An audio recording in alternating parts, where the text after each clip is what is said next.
Welcoming back on the Second Swing Thoughts podcast, Kevin Kraft, Master Club Fitter, 3-time U.S. Senior Open qualifier. I didn't say that in the other 2 segments we recorded, so that's okay. Yeah. All right. We got to talk about a topic that's come up in some of the comments and some of the things that we've heard in doing what we do with social media is just wedge fittings. And in particular, I guess why it's important to do so, even if it's indoors. And I think, obviously we, all of our fittings are indoors. Yeah. But I think when you're hitting full swings off of a mat, it makes a lot of sense still that you're going to take that on the golf course. You can hit the same swing, right? Your driver is going to be the same swing. Your irons are going to be the same swing.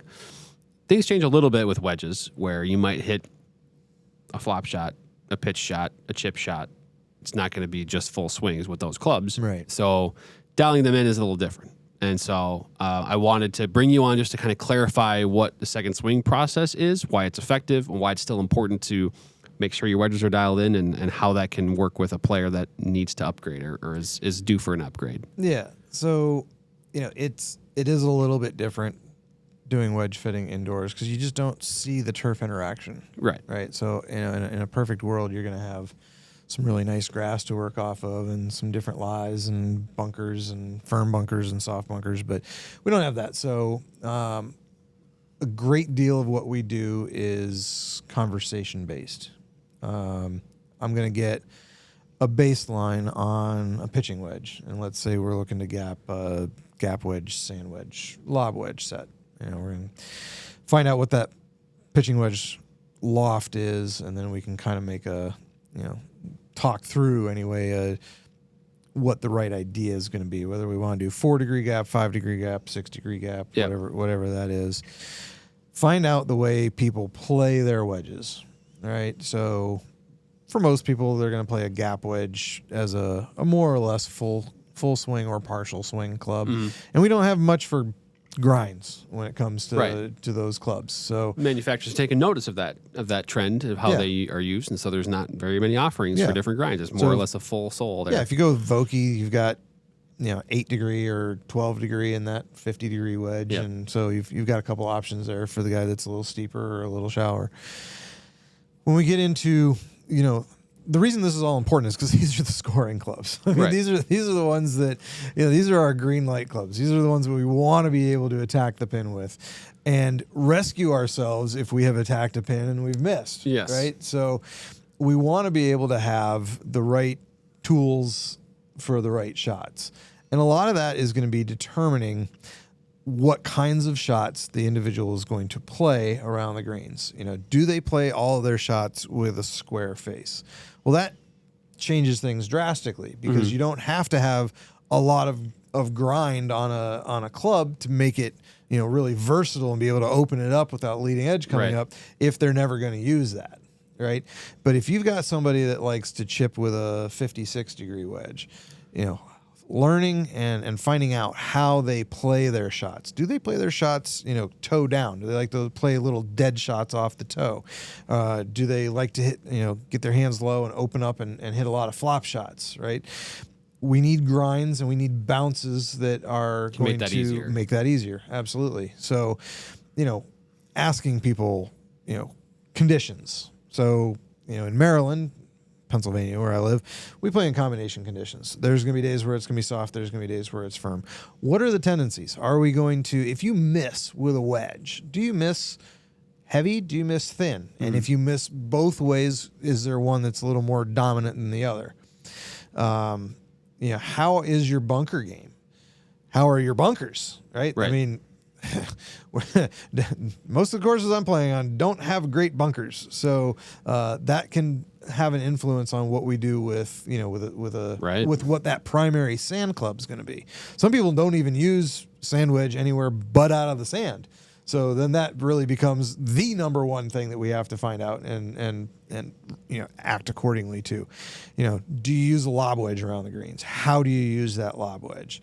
So, through a series of questions and just kind of keep probing about, what they like, what they want for feel, what they want for look, what they want for versatility. We can put them in bounces and grinds that are going to help them. Yeah. And we can hear it to some extent on the mats. Like, How the contact is made and Yes. where on the face Yes. there's a tendency maybe, and from that point you can kind of alter there's also lie angle and stuff like that Yeah. that are being adjusted, but also the bounce and the grind and Yeah. how maybe the camber or the shape of the club is impacting it. the hope is always that the individual is going to be able to feel some difference, but a lot of people can't. Yeah. So that's where having an ear for it is important. What sounds like it's coming through the turf, even though it's a mat, the right way. I had a guy on Monday, and we went through 10-degree S grind and 12-degree D grind, and what sounded best to me was the D grind. And when I asked him, he said that the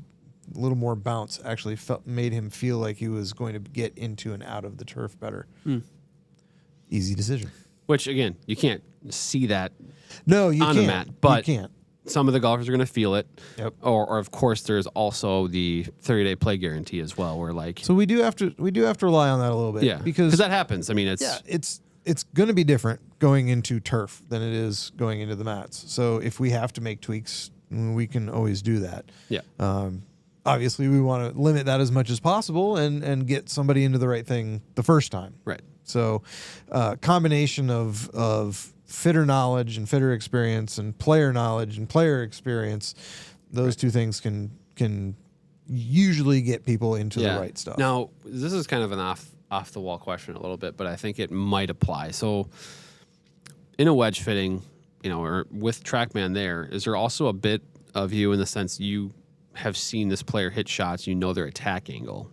And a little bit of that might influence a little bit of the grind and stuff that Sure, yeah. they're using. That data is always helpful. If you got somebody that hits down on it hard, their divots are going to be big. Right. That's going to be one of the big questions that I'm going to always ask. Do you have a small, shallow divot, medium dollar size, bigger, deeper? If we're getting into that turf, we want some higher bounce. I've always said, you could put me on any country club's driving range with a 7-iron, come back in an hour, and you might not know that I was there. Give me a sand wedge, and I'll put in a new sprinkler system for you. So I get really aggressive with the wedges. So while I'm a sweeper with the irons, I like to get into the turf. So I like, something like a D grind or something that's around 12 degrees. Yeah. See, I'm with my 60 degree, I hit any and all shots. Where if it's not a full swing, I'm probably not taking a divot. I'm like clipping it perfectly. I'm opening the face a little bit and kind of coming shallow. I like to kind of take it upstairs if there's any type of need for it. If I feel like if there's anything looking at the shot, like I got to stop this quick, I do it by trying to open the face a little bit. But any full swing with any of my wedges, I dig in there. So there's not really a grind for that, but I'd go for as much versatility with my 60 as I can. Sure. And then, then I have a little bit of bounce as like a full swing, deeper level. That's another thing that we have to kind of talk out too. Is are we going to if you got somebody that plays a lot of shots around the green with both either a 54 or 56 and a 60 or 58, and they play the same kinds of shots, are you going to match up those bounces and grinds, or are we going to do something with a little variance, right? You look at Cleveland 588 wedges, and it used to be that guys would buy a 56 and a 60, and they'd get home and they'd love one and not like the other. Well, one's really high bounce and the other one's not. So, maybe there was a little too much of a dispersion between those two. But oftentimes, I like to give creative players two slightly different bounces and grinds, so that they have a little more playability. And the one that they're gonna play, the majority, I will probably tend to give them a little more bounce, just so that they can play a variety of shots out of the deeper rough and that kind of thing. So because we have a pretty expectation of what a fairway is going to offer. I mean, I know there's different types of grass, but the lie that you get from a fairway from course to course is mostly pretty similar, but the rough can change quite a bit more. Correct. You could have very thick rough on one course. The next course, it could be pretty tame and not much there. Yeah. And so having versatility in some sense with that makes sense. But I just, I wanted to lay that out there, in that it's not just like a wedge fitting isn't just, hey, hit a few swings oh, that feels good. Okay. And I think there's there's a kind of a thought that that's what it is. Yeah, it's just not. because, you don't have bunkers to hit out of. Right. You don't have rough to hit from, and you don't have especially greenside rough, or you're not hitting a bunch of like feely shots in the bay. It's a little bit different, and so but it's important nonetheless to get fit for those wedges and make sure that they whether it's 3 of them, whether it's 4 of them, whether it's 5 of them in this day and age. Yeah.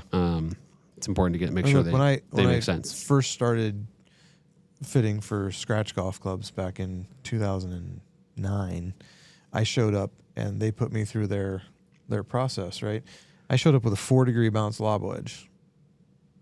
They said I needed 12. Like, I had it all wrong. Yeah. As a full-time tour player, I had it all wrong. I was good enough to make it work, but since then, I mean, it's gotten a heck of a lot easier with wedges because bounce and grind matters. Yeah. So, yeah. Yeah. So the takeaway is bounce and grind matters.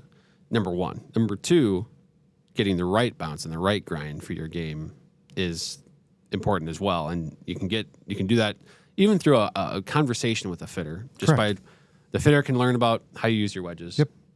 Where you're missing and what your goal is with your wedges. And from there, it can become a pretty good fit. And again, 30-day play guarantee. You get your clubs, go try them out on the course once or twice, see how they feel, if they're hitting the shots that you need to, and everything will work from that point on. If you need to make a tweak, make an adjustment, we can do that in our build shops. Definitely.